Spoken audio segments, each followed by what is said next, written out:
Alors bonjour, aujourd'hui nous sommes avec une chef de service au sein d'une structure de mise à l'abri et d'évaluation pour les mineurs non accompagnés. Bonjour, donc je vais vous laisser dans un premier temps vous présenter en quelques mots votre parcours et le travail que vous effectuez. Alors, je suis de formation d'éducatrice spécialisée au départ. J'ai 18 ans d'expérience dans la protection de l'enfance classique. J'ai 2 ans d'expérience, 2 ans et demi dans le champ du handicap auprès de personnes en situation de handicap dans une structure de type ESAT et SAVS. Et je suis chef de service à la mise à l'abri, donc la MALA, depuis août 2021 dans le cadre du pôle des mineurs non accompagnés de la sauvegarde.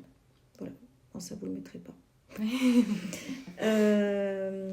Voilà, donc en préambule, il me paraît important de vous expliquer comment fonctionne la prise en charge des mineurs non accompagnés sur le Var, puisque chaque département va avoir des modalités de fonctionnement différentes, des modalités d'accompagnement différentes du mineur non accompagné.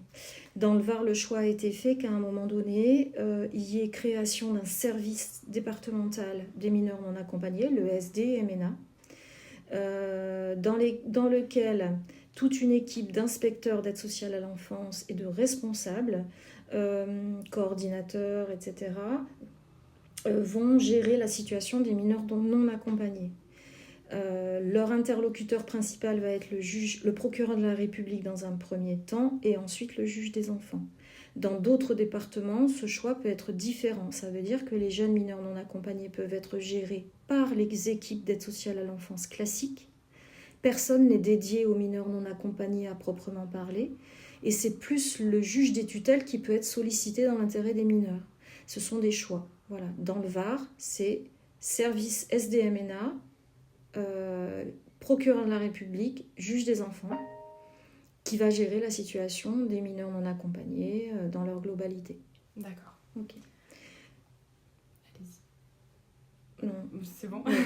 Donc pour ma première question, donc déjà juste pour rappeler, donc un mineur non accompagné, donc un MNA, est présenté comme un enfant étranger présent sur le territoire français sans être accompagné d'un parent titulaire de l'autorité parentale ou d'un représentant légal. Oui. Donc il est prévu que lorsqu'un mineur se présente comme, une personne qui se présente comme mineur et sans protection de sa famille, l'ASE doit organiser un accueil d'urgence provisoire d'une durée donc indéterminée. Mais l'évaluation doit se faire dans un délai de 5 voire 8 jours. Donc votre structure intervient donc pour ce placement d'urgence afin d'effectuer notamment cette évaluation de cette minorité. De façon théorique, cette mise à l'abri va prendre fin à l'obtention de l'ordonnance provisoire de placement ou d'un jugement en assistance éducative. Comment se déroulent les premières heures et les premiers jours d'un mineur dans votre foyer ? Quels sont les premiers besoins à gérer en priorité, autant sur le plan matériel que psychologique ? Et pouvez-vous nous expliquer un peu l'organisation, mise en place de l'évaluation du coup au sein de la structure lors de l'arrivée du mineur ? Donc la particularité du service de la MALA, c'est que dans ce service, il y a 2 services différents.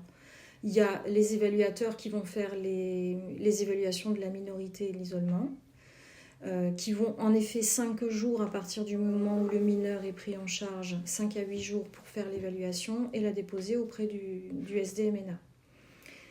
Parallèlement, j'ai une équipe éducative qui assure l'internat et les observations éducatives pour réaliser un projet d'orientation et transférer le jeune dans une structure adaptée pour lui. D'accord ? Ça, c'est l'aspect purement théorique. D'accord. C'est loin d'être si simple, dans le sens où la particularité du pôle MNA, c'est que c'est du sable mouvant en permanence et que les contextes vont faire qu'on doit s'adapter tout le temps. Donc en fait, un mineur se déclare mineur et non accompagné sur le département. La mise à l'abri part le chercher sur le département sur mandat d'intervention du SDMNA uniquement. Est présenté au SDMNA qui, suite à un bref entretien, va déterminer rapidement, en lien avec le discours du jeune, qu'il peut être pris en charge. Le contrat qui va être passé avec ce jeune, c'est que s'il accepte la prise en charge, il accepte d'être soumis à une évaluation de la minorité et de l'isolement, c'est-à-dire faire état de tout son parcours migratoire, mais aussi au rendez-vous obligatoire. Aujourd'hui, on accueille par exemple des jeunes qui sont réorientés de Marseille, qui ont eu une OPP de la part du juge des enfants de Marseille, mais qui n'ont pas fait leur rendez-vous obligatoire. Les rendez-vous obligatoires, c'est la visite médicale, D'accord. vue par un médecin, c'est le centre de lutte contre la tuberculose, D'accord. ce sont les vaccinations obligatoires. Un Africain qui arrive et qui ne veut pas se faire vacciner, il ne peut pas être pris en charge. D'accord. Parce que les vaccins sont obligatoires en France et que son parcours va être compromis si à un moment donné il refuse de se faire vacciner en France, par exemple. D'accord.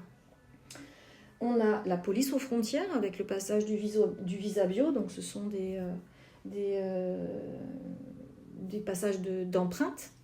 Et puis il y a la préfecture.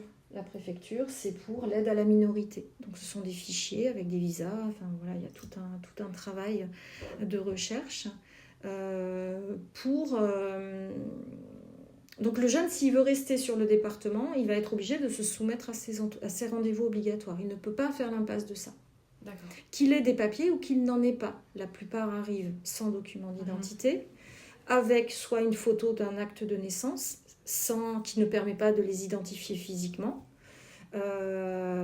Charge à nous, mise à l'abri, de leur demander par leurs propres moyens d'essayer d'obtenir un document original dans son pays d'origine pour pouvoir le présenter ensuite au niveau des différents rendez-vous.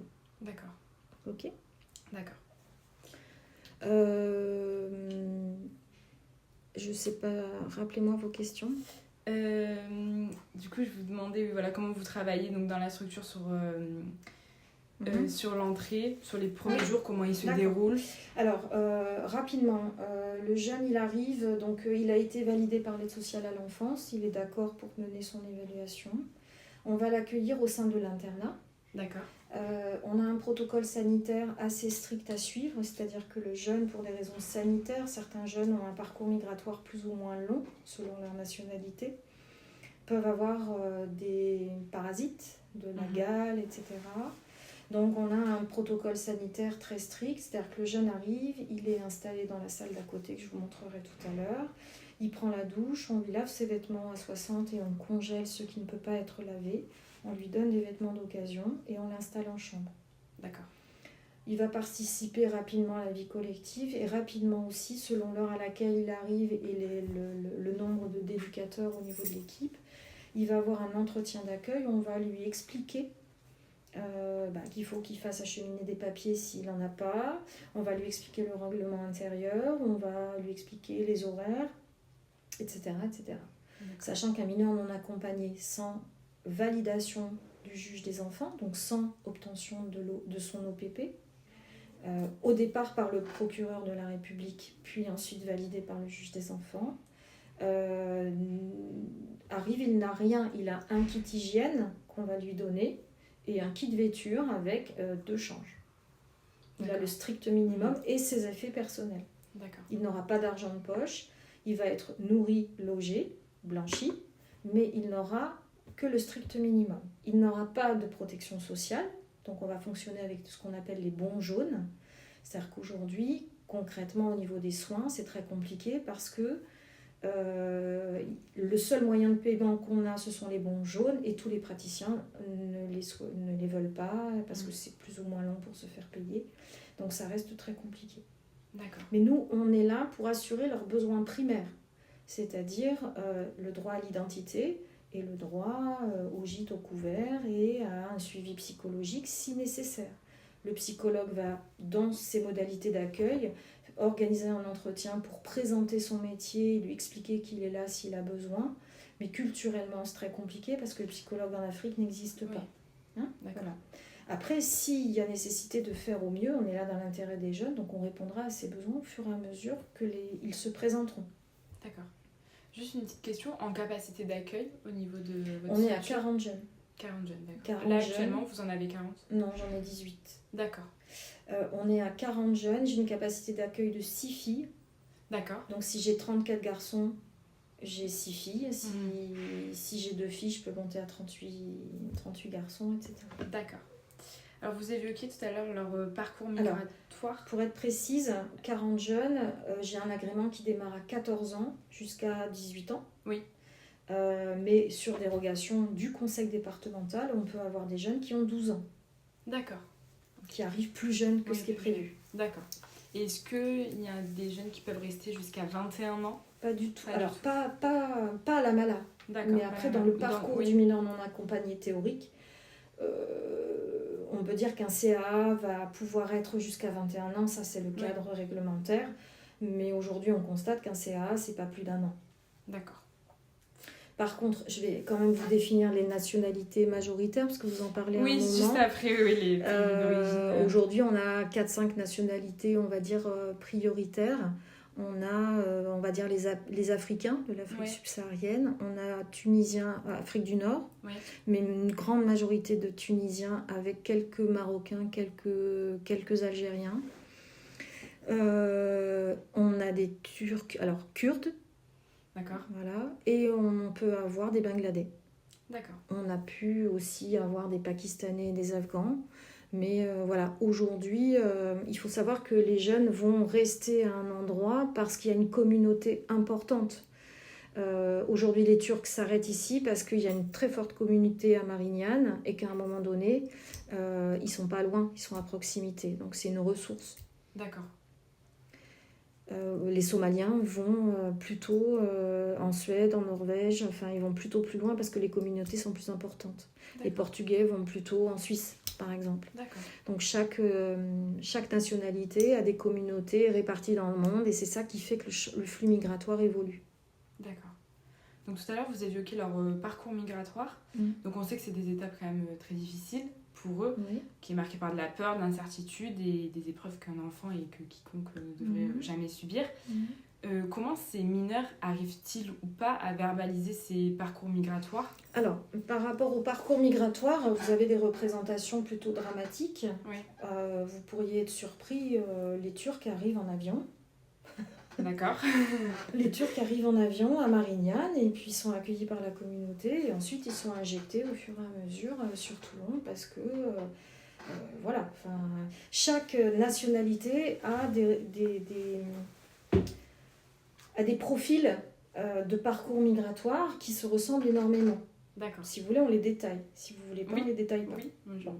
Par exemple, les Tunisiens, ce sont des jeunes qui arrivent en France. Ils ont la France, c'est la mère patrie culturellement.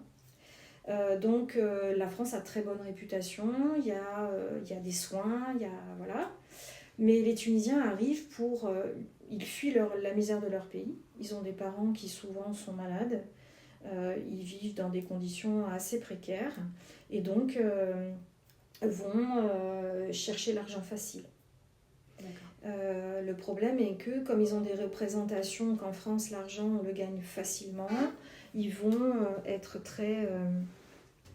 ils sont repérés très rapidement sur leur parcours migratoire. Souvent jusque-là ils arrivaient en Italie et dès le train en Italie ils pouvaient être alpagués dans les trains pour pouvoir par les trafiquants de drogue. C'est des jeunes souvent qui ont des problèmes de délinquance avec consommation de cannabis au départ et recherche d'argent facile, donc travail dans les réseaux. Alors attention, ça c'est le profil, ils sont pas tous comme ça, ce sont des jeunes qui faut pas faire une généralité, mais c'est quand même ce qu'on retrouve, tous les jeunes qui sont suivis en PJJ, ce sont des Tunisiens. D'accord. Voilà, les autres ne le sont pas. Les Africains, alors quand même il y a un stéréotype du parcours. Les Africains ça peut être compliqué parce que selon d'où ils arrivent, ils sont passés en Libye et là en effet on a affaire à du traumatisme, de la maltraitance, etc. Nous on n'est pas sujet à la traite des êtres humains. En tout cas ça ressort pas parce qu'à un moment donné il y a un tabou énorme et c'est pas quelque chose qui est évoqué de façon très peut-être plus chez les adultes mais chez les mineurs pas du tout. Donc au niveau des Africains, selon le parcours, oui ça peut être compliqué, c'est des parcours souvent très longs. Bon, en général ils sont friands d'apprendre, d'aller à l'école. D'accord. Le hasard veut que dans leur parcours Alors, moi qui lis toutes les évaluations, je suis quand même assez surprise parce que rares sont les variations. Pardon. En gros, on a un tonton ou une tata qui arrive un bon matin. Le jeune est victime de violences psychologiques, voire de maltraitance physique au sein de sa famille. Parce que la polygamie fait que ça ne se passe pas toujours très bien. Et puis, le jeune, on va lui demander de partir du jour au lendemain avec cette personne, ce membre de la famille. On va lui dire que c'est pour qu'il aille à l'école. Et puis au final, on va l'embarquer. Et il va prendre le bateau et là, il va se dire merde, je vais pas où je devais aller. Et puis il va traverser la mer et puis il va perdre son oncle ou sa tante et il va arriver en France, il sait pas pourquoi il est là. Voilà, donc c'est plutôt compliqué. On a beaucoup de traumas au niveau des Africains parce qu'ils ne sont pas à l'initiative de leur parcours migratoire. D'accord. Les Turcs, je vous dis, ils peuvent avoir un parcours migratoire plus ou moins compliqué. Ils migrent pour... ils mettent en avant les discriminations raciales, bien évidemment. Mais pour autant, ne sont pas tous demandeurs d'asile. Parce que pour demander l'asile, aujourd'hui, il faut vraiment subir des discriminations plus. Et malheureusement, c'est pas parce qu'on a été mal considéré et malmené à l'école que ça suffit pour obtenir l'asile. Donc les Turcs, c'est un peu compliqué. Les Turcs ont une appétence beaucoup moins importante à l'intégration en France, à l'apprentissage de la langue française, parce qu'il y a un gros réseau, beaucoup de kebabs, de restaurants, et qu'ils se disent on va me prendre avec moi, on va me prendre dans un resto, je vais parler turc et ça ira très bien. Donc c'est assez compliqué, l'insertion pour les Turcs. Les Bangladais, tout ça pour dire que les Turcs, en fait, il y a des réseaux de passeurs, ils arrivent en avion, ils sont pas du tout traumatisés, ils sont très bons, ils sont très propres quand ils arrivent. Pas le même schéma qu'on peut avoir. Non, pas du tout. Le Bangladesh, moi, quand je suis arrivée à la Mala, j'avais fait des recherches et j'imaginais que c'était surtout des migrations climatiques, avec un pays qui prend l'eau, des cultures qui sont moindres, etc. Pas du tout. Le Bangladesh, c'est un pays extrêmement violent dans le sens où les familles s'entretuent entre eux pour des lopins de terre et des maisons. D'accord. Voilà, donc on a des Bangladais, des jeunes que les parents vont contraindre à migrer parce qu'ils sont en danger, parce que leur tante ou leur oncle... c'est souvent au décès des grands-parents qui vont léguer des choses, des lopins de terre ou des maisons à un de leurs enfants, sauf que les oncles et tantes ne sont pas d'accord et vont, au décès du père, déclencher une guerre froide pour récupérer ça et sont prêts à tout. Donc on a affaire à des jeunes qui ont vécu des kidnappings dans leur pays et à un moment donné, les mamans qui sont seules vont... vouloir protéger absolument leur enfant et les envoyer en France alors que c'est pas c'est contraint. C'est pas par choix.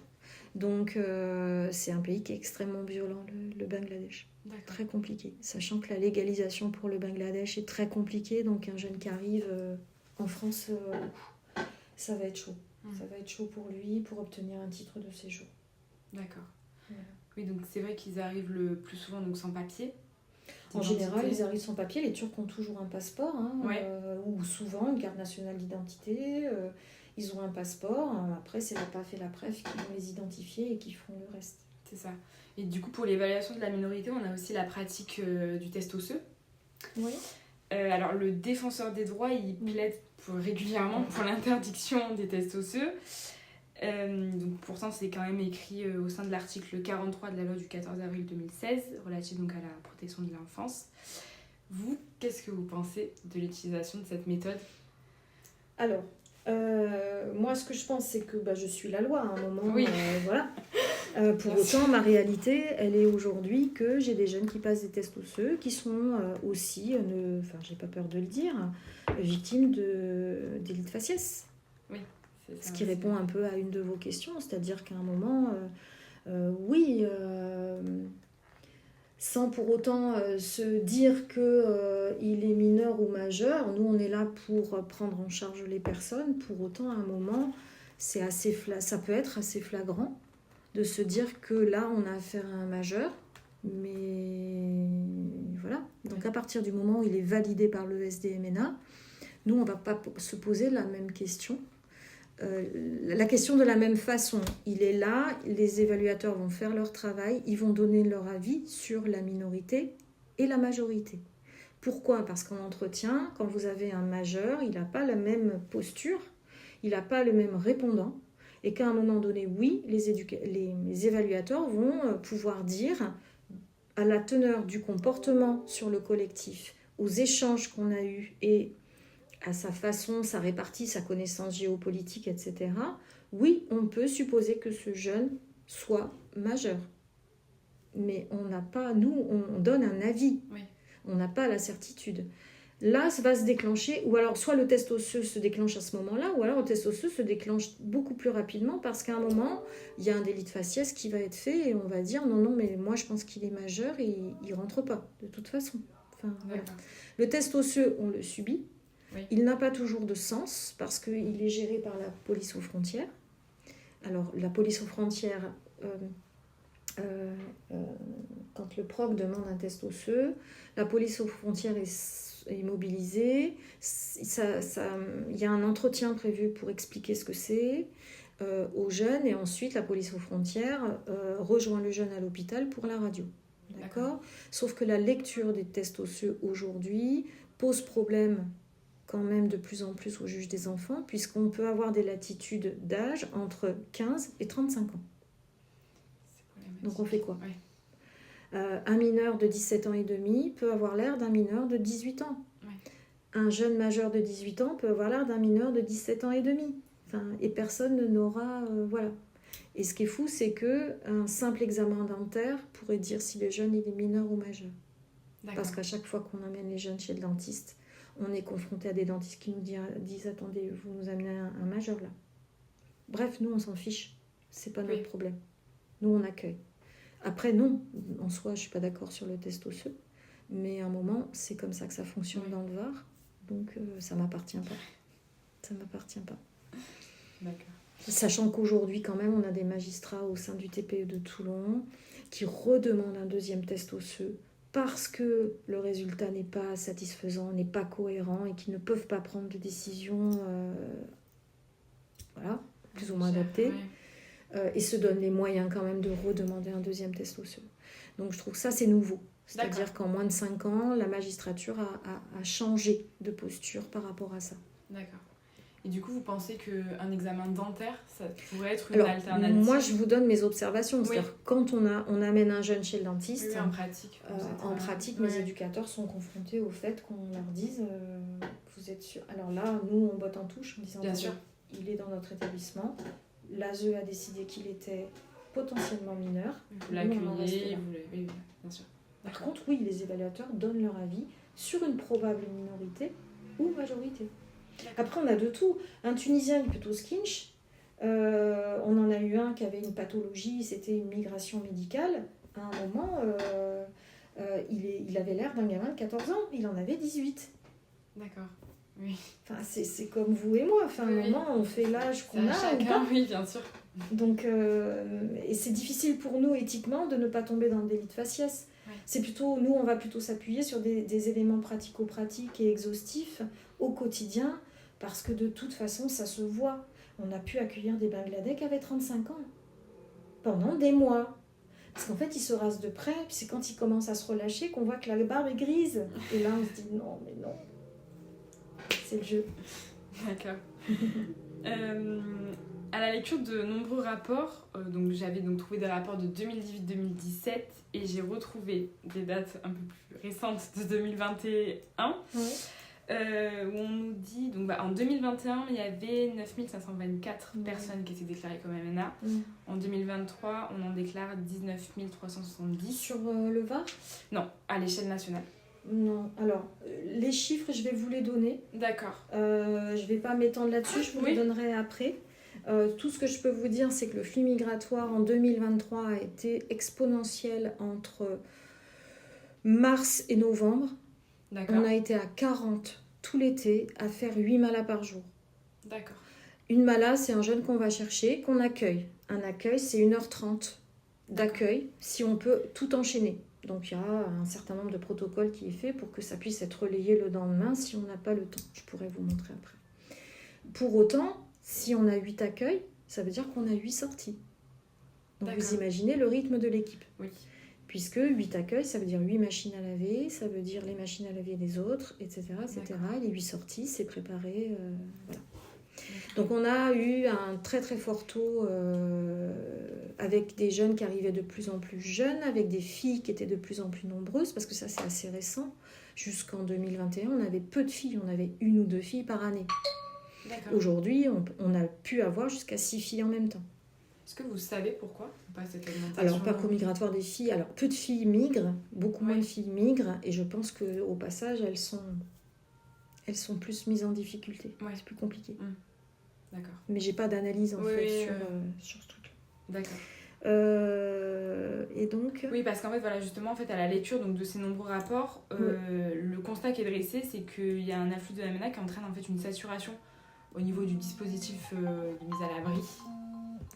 Donc c'était pour savoir si vous, est-ce que vous ressentez cette saturation? Bah oui, à un moment, on a été en 2023, on a été saturé. Il y avait des MNA de partout en France. Tout le monde était c'était le chaos.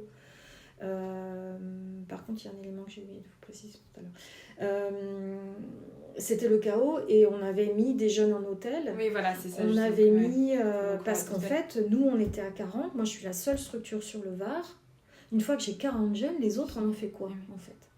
Donc, il y a eu un tel afflux de tous les départements qu'à un moment, oui, l'ASE a mis les jeunes dans les hôtels. Sachant que ce qui est important que vous compreniez, c'est que jusqu'en 2022, on était tous à titre expérimental. On accueillait les mineurs non accompagnés sur le territoire français dans des dispositifs expérimentaux. Et donc, il a fallu répondre à la demande qui a grossi assez rapidement. Et donc, les jeunes étaient mis en hôtel. Moi, j'ai démarré à la mise à l'abri, j'étais dans un hôtel. Les hôteliers géraient le quotidien, le ménage. Et nous, on gérait l'aspect éducatif et accompagnement. D'accord. En 2021-2022, le Var a décidé d'arrêter les dispositifs expérimentaux et de mettre les jeunes dans des structures pérennes comme ici. D'accord. Mais tous les départements ne l'ont pas fait encore. Vous allez à Montpellier, il y a encore des dispositifs expérimentaux avec des jeunes en hôtel, livrés à eux-mêmes. Vous allez à Marseille, il n'y a pas de malades tels qu'ici. D'accord. Donc, c'est complètement différent. Ouais, mais en tout cas, pour répondre à votre question, oui, en 2023... il y a eu des jeunes à la Mala, il y a eu des jeunes répartis sur tout le département, tout le monde débordait de jeunes, on ne savait pas comment faire. Même au niveau des équipes, au niveau des éducateurs et tout, ça devait être là, aussi... en fait, les jeunes étaient en hôtel avec des repas, on leur donnait, ils devaient être autonomes. Oui. Parce qu'il n'y avait pas d'accompagnement qui était possible. On fait vraiment comme on peut, et c'est pour ça que je vous dis, le public EMENA, c'est de l'adaptation en permanence. D'un contexte qui fait que vous allez vous adapter à un contexte et 15 jours après, ce contexte est complètement différent. Il faut déjà réinventer autre chose. Il n'y a rien qui tient. Donc en 2023, fin 2023, il était question qu'à un moment, on crée une deuxième mise à l'abri, tellement il y avait de jeunes. D'accord. Okay. À partir de novembre, le flux a commencé à baisser et au mois de janvier 2024, j'étais à 20 jeunes. D'accord. Ouais. Aujourd'hui, je suis en moyenne à 20 jeunes. Ouais. Et je suis pas sûre qu'on remonte. J'ai été jusqu'à 8 jeunes.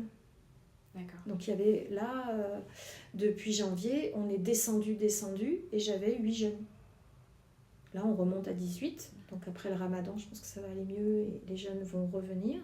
Parce qu'il y a eu des fermetures de frontières au niveau de différents pays. Je vous donnerai de la documentation sur les parcours migratoires au niveau de l'Europe. Et la politique a fait son travail. Donc ça passe plus. Moi, mon hypothèse, c'est qu'aujourd'hui, les passeurs sont en train d'essayer de chercher de nouveaux parcours. Oui, parce que ceux qui pour sont faire actuellement... en sorte d'éviter les frontières sur lesquelles ça passe plus. Parce qu'il y a des accords européens entre pays. Il y a beaucoup de pays qui essayent de garder leur jeunesse aussi. Parce que la Tunisie se vide. Il y a des villages entiers qui se vident de la jeunesse. Politiquement, c'est compliqué quand même. Donc, vu les événements politiques mondiaux, je pense qu'aujourd'hui, moi, mon hypothèse, c'est que les passeurs sont en train d'essayer de trouver d'autres parcours migratoires pour arriver par d'autres biais. Et aujourd'hui, c'est l'Espagne. D'accord. Parce que l'Espagne a besoin de main-d'œuvre, va faciliter l'accès au titre de séjour. Par contre, un Africain, il n'aime pas quand c'est pas francophone parce qu'ils n'ont pas de facilité à l'apprentissage des langues, donc ils vont favoriser la France parce que c'est plus facile d'acquérir une langue étrangère. Les Arabes préfèrent l'italien parce que c'est assez proche et ils ont une facilité à apprendre l'italien. Par contre, l'espagnol, ça risque d'être un petit peu plus compliqué. Donc, ils vont s'adapter aussi selon les facilités que le pays va leur donner. D'accord.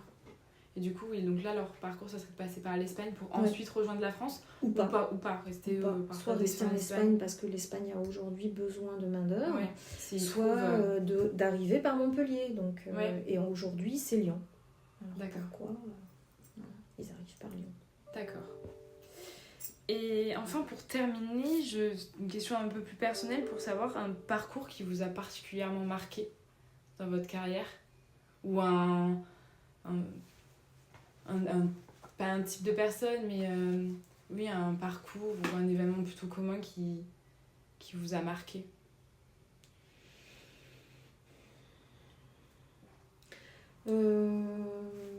Je pense que les jeunes filles, c'est assez compliqué. On a pu avoir un parcours migratoire d'une jeune fille qui est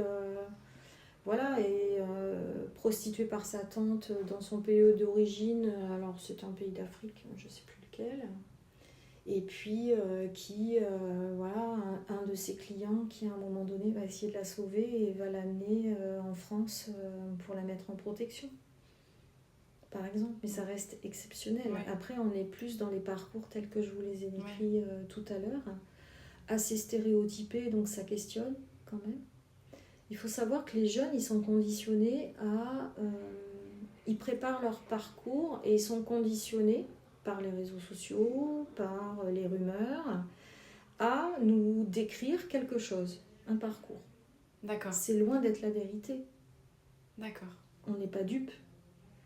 Le jeune, il sait ce qu'il faut dire ou pas. Aujourd'hui, nous, le problème avec la notion d'isolement, par exemple, c'est que un jeune est bien isolé à partir du moment où il n'a aucun représentant légal sur le territoire français. Pour autant, on se rend compte qu'on a des jeunes qui ne seraient pas isolés dans le sens où ils ont de la famille. Aujourd'hui, on est à la 3e, 4e génération de personnes d'Afrique du Nord qui sont en France. Le réseau est bien implanté, pour autant il n'y a pas de responsable légal, mais ils ont la famille qui est là. Oui. Sauf que l'isolement, on est obligé, parce qu'une enquête pour suspicion de non-isolement, c'est des moyens policiers, des moyens au niveau de la police aux frontières, que la police n'a pas.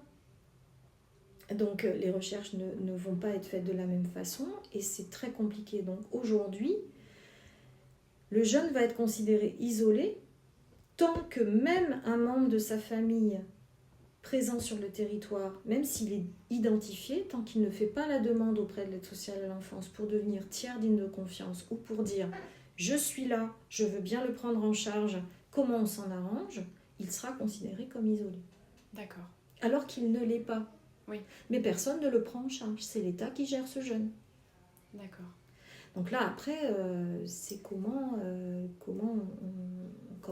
il va falloir qu'on évolue par rapport à ça, parce que c'est des critères qui sont assez nouveaux. Ils ne sont pas isolés, on le sait. Mais pourtant, ils le sont au regard de la loi. Donc pour vous, il faudrait une évolution du coup des... Oui, parce qu'en fait, un jeune qui, comme je vous disais, ils arrivent, ils n'ont rien, ils n'ont pas d'argent, ils ont la nourriture qu'on leur donne.